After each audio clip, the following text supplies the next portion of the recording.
रहीम अस्सलाम वालेकुम नादरीन, आप यूट्यूब चैनल देख रहे हैं। मैं इमरान ख़ान हूँ। नादरीन, आज पाकिस्तान में ईद का दिन है। आप सबको बहुत बहुत ईद मुबारक।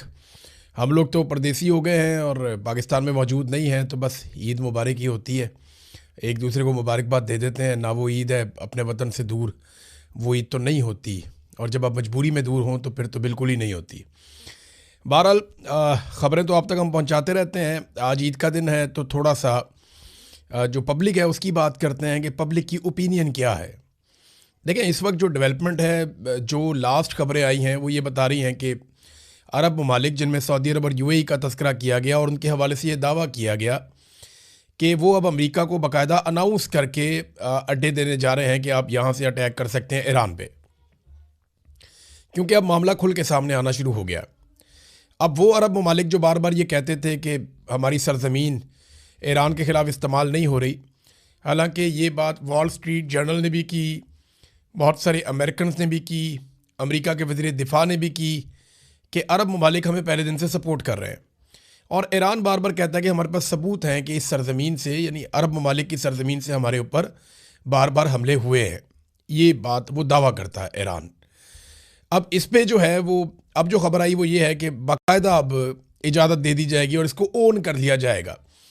अब पाकिस्तान इस लड़ाई में उतरता हुआ दिखाई दे रहा है। उसकी वजह यह है कि पाकिस्तान की मिलिट्री एस्टेब्लिशमेंट ये समझती है कि अगर ईरान के साथ पाकिस्तान की फ़ौज लड़ेगी तो सिर्फ जो शिया कम्युनिटी है उन्हें प्रॉब्लम होगी। ऐसा नहीं है, इस मरतबा शिया सुन्नी डिवाइड कोई नहीं है, क्योंकि देखें, जब कोई मुसलमान मुल्क आपस में लड़ेंगे तो फिर डिवाइड हो सकती है, लेकिन जब एक मुस्लिम मुल्क के ऊपर इसराइल ने और अमेरिका ने अटैक किया तो वो ऑटोमेटिकली अवाम जो है उनके जज्बात वो भड़क जाते हैं और वो उस मुल्क के साथ खड़े होंगे, चाहे वो शिया है चाहे वो सुन्नी है। यानी अगर किसी अरबी मुल्क के ऊपर या तुर्की के ऊपर या किसी और ऐसे मुल्क के ऊपर जो सुन्नी मुल्क है उस पर अगर अटैक कर दे अमेरिका या इसराइल, तो ऑटोमेटिकली सबकी हमायत, चाहे वो शिया है चाहे वो सुन्नी है, उनकी सबकी हमायत उसी मुल्क के साथ चली जाएगी। तो इसी तरह ईरान के साथ है पाकिस्तान के शिया सुन्नी दोनों तरह के लोगों की हमायत। अब जो शिया उलमा इकराम को बुला के, बकौल शिया उलमा इकराम के, उन्हें कुछ नामुनासिब तरीके से ट्रीट किया गया फील्ड मार्शल आसिम मुनीर की जानिब से, और एक जैसे तंबीह की जाती है कि इधर कोई मुझे गड़बड़ नहीं चाहिए, पाकिस्तान में हम जो करें जैसे करें, हम एक मुआहदे में हैं। अब दिफाई मुआहदे के अंदर ये गए हैं बगैर पार्लियामेंट के, बगैर कैबिनेट के, बगैर किसी मुशावरत के। वो दिफाई मुआहदा है क्या, कौम को तो ये भी नहीं पता। बहरहाल वो कहते हैं कि हम दिफाई मुआहदे में हैं और उसकी वजह से हमें जाके वो करना पड़ेगा जो हमें कहा जाएगा। तो ऐसा लगता है कि वो वक्त बहुत करीब आ गया है और अब ज़हनी तौर पे सबको तैयार किया जा रहा है। ये बात तो मैं आपको बता दूं, तेल के बहरान की वजह से आलमी मंडी में तेल की कीमतें बढ़ रही हैं, यही जंग की वजह से, और अमेरिका अलग अलग तरीके करने की कोशिश कर रहा है, लेकिन डोनाल्ड ट्रंप बहुत बुरी तरह फंस गया। अब इसमें से निकलना है तो सबको इन्वॉल्व करना पड़ेगा, या तो सारे इन्वॉल्व हो जाए या डोनाल्ड ट्रंप निकल जाए। अब इसके ऊपर तो हम बात करते रहेंगे, लेकिन पाकिस्तानियों की राय बड़ी इंपॉर्टेंट है। हमने पाकिस्तानियों से 2-3 बड़ी इंपॉर्टेंट, बड़ी अहम चीज़ें पूछी हैं। एक, हमने पूछा पाकिस्तानियों से कि क्या पाकिस्तान को इस जंग में जाना चाहिए ईरान के ख़िलाफ़, यानी मजबूरी है ना, जंग के अंदर उतरना पड़ेगा। आर्मी चीफ ने खुद कहा कि अगर ईरान सऊदी अरब के साथ मामला नहीं करता ठीक अपना, तो फिर हमें जाना पड़ेगा, सऊदी अरब बुलाएगा तो वो तो अब दिखाई दे रहा है कि वो मामला ठीक नहीं हो रहा, तो फिर आपको जंग में जाना पड़ेगा। तो इस पे पाकिस्तानी शहरी क्या कहते हैं, उनकी मैंने राय ली है। और दूसरा जो सवाल हमने पूछा कि डोनाल्ड ट्रंप को पाकिस्तान के आर्मी चीफ और वज़ीर आज़म ने मुलाकातों के बाद अमन के नोबेल इनाम के लिए नामजद कर दिया। आर्मी चीफ जब गए थे लंच करके आए डोनाल्ड ट्रंप के साथ, उसके बाद पाकिस्तान की हुकूमत ने कहा जी कि इससे अच्छा आदमी कोई नहीं है, तो अमन का नोबेल इनाम डोनाल्ड ट्रंप को दिया जाए। अब वो नामजदगी पाकिस्तान वापस नहीं ले रहा, हालांकि डोनाल्ड ट्रंप ने ये तक कह दिया कि तफरीह के लिए वो दूसरे मुल्क के या ईरान के बहरी जहाज़ डबो देते हैं। और डोनाल्ड ट्रंप ने जिस तरह माधुरो को अगवा करवाया, एक मुल्क का प्रेसिडेंट ही उठा लिया वेनेजुएला में से, और जिस तरह वो बाद में ये कह रहे थे कि ग्रीनलैंड पे हमें कब्ज़ा चाहिए, वो भी हम ले लेंगे। जो डोनाल्ड ट्रंप का तर्ज अमल रहा गुज़िश्ता चंद महीनों में, उसमें तो ये वारा ही नहीं खाता कि आप कोई भी मुल्क, कोई भी ज़ी शऊर मुल्क उन्हें नामजद कर दे अमन के नोबेल इनाम के लिए। ये काम पाकिस्तान ने और इसराइल ने किया, यानी शहबाज शरीफ और नेतन्याहू इस काम में पार्टनर हैं। इन दोनों ने इस बात के ऊपर जोर दिया कि डोनाल्ड ट्रंप को अमन का नोबेल इनाम दिया जाए। अब इन दोनों चीज़ों के ऊपर पाकिस्तानियों की राय क्या है कि क्या वो चाहते हैं कि अमन का नोबेल इनाम जो पाकिस्तान ने नामजद किया डोनाल्ड ट्रंप को, पाकिस्तान अपनी नामजदगी वापस ले या कंटिन्यू करे, ठीक है या गलत है? और दूसरा, क्या पाकिस्तान को इस जंग में उतरना चाहिए? लेकिन ये आपने सुना पाकिस्तानियों की राय क्या है। अब देखें, ये आवाज़ खल्क नकारा खुदा होती है, ये जमहूर की आवाज़ है। इसको सुनेंगे तो सारे बच जाएंगे, नहीं सुनेंगे तो सारे ही फंस जाएंगे।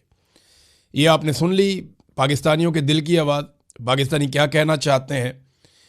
बहुत सारी बातें पाकिस्तानी ऐसी भी कर जाते हैं जो हम चला भी नहीं सकते इस प्लेटफॉर्म पे, लोग इतने गुस्से में होते हैं। और बहुत सारे लोग बात करना चाहते हैं, वो कर नहीं पा रहे होते, मजबूर हैं।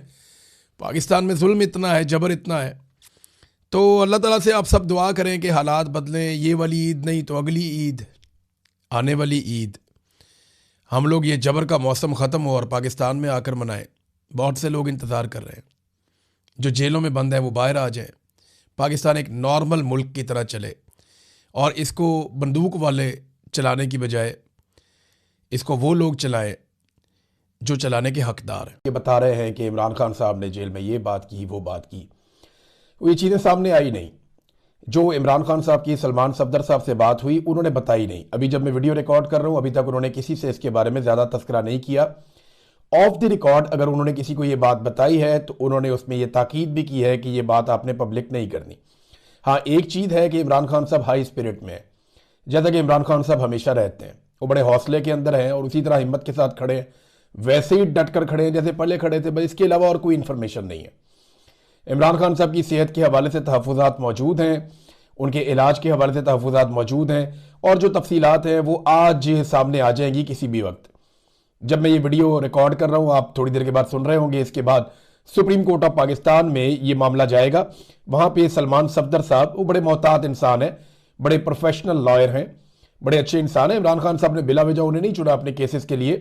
पूरे पाकिस्तान में से जिन वकला को उन्होंने चुना उनमें से एक सलमान सफदर साहब है। और ये पाकिस्तान तहरीक इंसाफ के आदमी नहीं है, ये एक प्रोफेशनल वकील के तौर पे केसेस लड़ते हैं और इन्होंने बड़े शानदार अंदाज में केसेस लड़े हैं। इमरान खान साहब के बहुत सारे मुकदमात इन्होंने जीते हैं और इनका दावा है कि अगर मुकदमात सुन लिए जाएं, अदालतों के अंदर मामलात लगें, ओपन कोर्ट्स के अंदर, तो ये बाकी मुकदमात को भी उड़ा के रख देंगे। बहरहाल सलमान सफदर साहब की मुलाकात हुई, प्रोफेशनल वकील हैं, वो सुप्रीम कोर्ट ऑफ पाकिस्तान में ही रिपोर्ट देंगे और उसके बाद फिर सूरत हाल मजीद सामने आएगी कि इमरान खान साहब ने क्या कहा क्या नहीं कहा। क्योंकि 2-3 घंटे की ये मुलाकात थी, देखिए कुछ टाइम लग जाता है एडमिनिस्ट्रेटिव कार्रवाइयों में और बाकी फिर इमरान खान साहब से उनकी मुलाकात।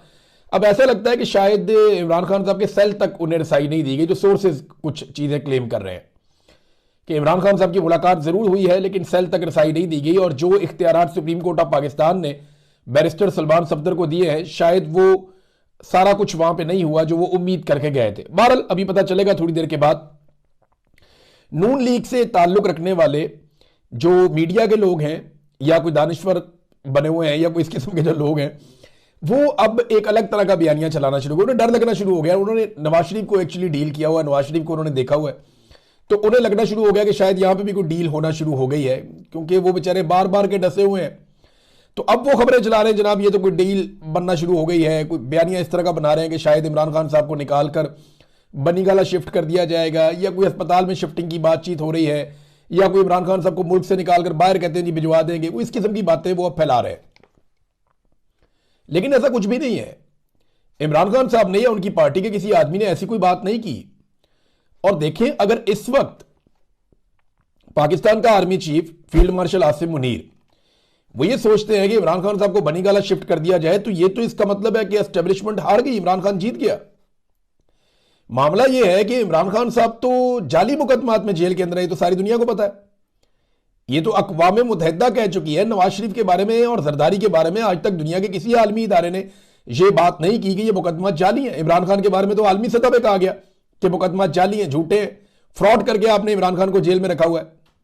और 300 मुकदमा बना दिए इन दोनों के ऊपर। नवाज शरीफ और जरदारी पे तो एक एक मुकदमा बनता था, काफी होता था, क्योंकि सही मुकदमा हो तो एक ही बात होता है और अगर सही ना हो तो 300 भी कम पड़ जाते हैं, जैसे इमरान खान के मामले में हुआ। अब देखें, ये तो फिर इमरान खान के बयानिए की जीत हो गई। अगर इस वक्त एस्टेब्लिशमेंट झुक गई और एस्टेब्लिशमेंट एक कंप्रोमाइज करने पर आ गई इमरान खान के साथ, तो ये तो इमरान खान की बहुत बड़ी जीत हो गई। क्योंकि DG ISPR ने यह कहा था और आर्मी चीफ ये बात ऑफ द रिकॉर्ड कहते रहे हैं, बहुत सारे लोगों के बारे में कहते रहे हैं, मेरे बारे में भी उन्होंने कहा कि नाक रगड़वाऊंगा, माफी मंगवाऊंगा, ये सारा कुछ तो उनकी ख्वाहिश है।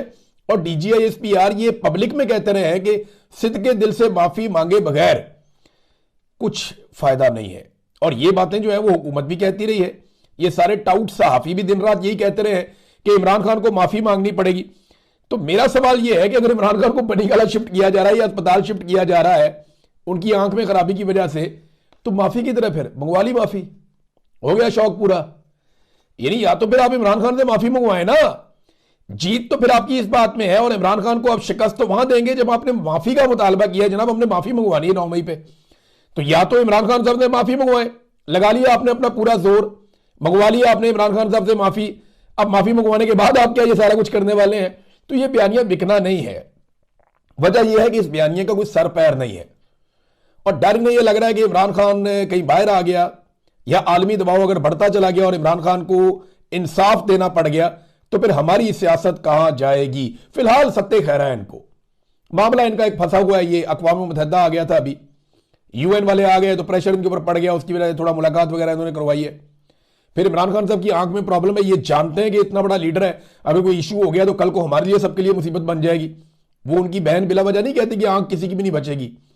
वो जब खुदा ना खास्ता कभी कोई कौम ने फैसला ले लिया ना तो ये अपनी आंखें बचाते फिरेंगे, इन्हें नजर ही कुछ नहीं आना उस वक्त।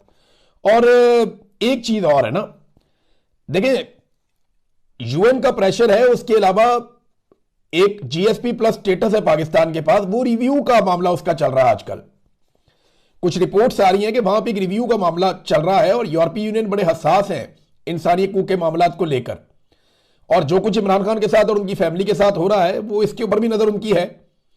तो यहां पाकिस्तान की गवर्नमेंट के ऊपर एक प्रेशर बढ़ जाता है, और उस प्रेशर को टैकल करने के लिए थोड़ा सा वो लीनियंट हो जाते हैं, थोड़ा पीछे हट जाते हैं 4 कदम। लेकिन इमरान खान के साथ इस वक्त किसी किस्म की डील मुझे नहीं लगता कि आसिम मुनीर साहब को सूट करती है। और आसिम मुनीर साहब इतने, मुझे वो उनकी ऐसी जरूरत लगती भी नहीं है कि वो इमरान खान साहब को इंसाफ देने की कोई जरूरत करेंगे कि मैं इमरान खान को इंसाफ दे देता हूं, इमरान खान बाहर आ जाए अदलिया से इंसाफ लेकर। इसके लिए बड़ी जरूरत और बड़ा हौसला और बड़ी हिम्मत चाहिए। अब आसिम मुनीर साहब ने तो खुद इस्तिस्ना ले लिया है, तो वहीं से मुझे आइडिया हो गया था कि वो कितने बहादुर हैं। इस्तिस्ना लेने वाला आदमी को बहादुर तो नहीं होता ना, वो तो कानून को फेस करता है बहादुर आदमी। पाकिस्तान की तारीख का पहला आर्मी चीफ है जिसने इस्तिस्ना ही ले लिया कि जनाब मुझे कोई मेरी रिटायरमेंट के बाद भी कुछ ना कहे, मैं घर चला जाऊं फिर भी मुझे कोई कुछ ना कहे। तो यहां से उनकी बहादुरी का आइडिया हो गया। ये इमरान खान को ऐसे नहीं, हाँ इमरान खान साहब ने यह जरूर कहा है कि पाकिस्तान के लिए अगर किसी ने मेरे से बात करनी है तो वो आकर बात कर सकता है। ये ऑफर बड़े लंबे अरसे से इमरान खान साहब की मौजूद है। अभी तो देखें साइफर वाला मुकदमा खोला जा रहा है, यास्मीन राशिद इतनी बीमार है, उन्हें क्या उनके साथ सख्ती की जा रही है। इमरान खान साहब की एहलिया जेल के अंदर कैद है, उनके साथ सख्ती की जा रही है। तो ये जो लोग डीलों मिलों की खबरें बना रहे हैं ये ऐसे नहीं होता। मामला ये है कि इमरान खान साहब को दूसरा इंजेक्शन लगने का टाइम करीब आ गया। और एक बात मैं आपको और बताता हूं, मरियम रियाज भट्टू साहिबा हैं बुशरा बीबी की बहन, क्योंकि बुशरा बीबी की फैमिली की मुलाकात बुशरा बीबी से खुल चुकी है पिछले हफ्ते से, और उनसे फिर उनकी फैमिली की मुलाकात हुई है।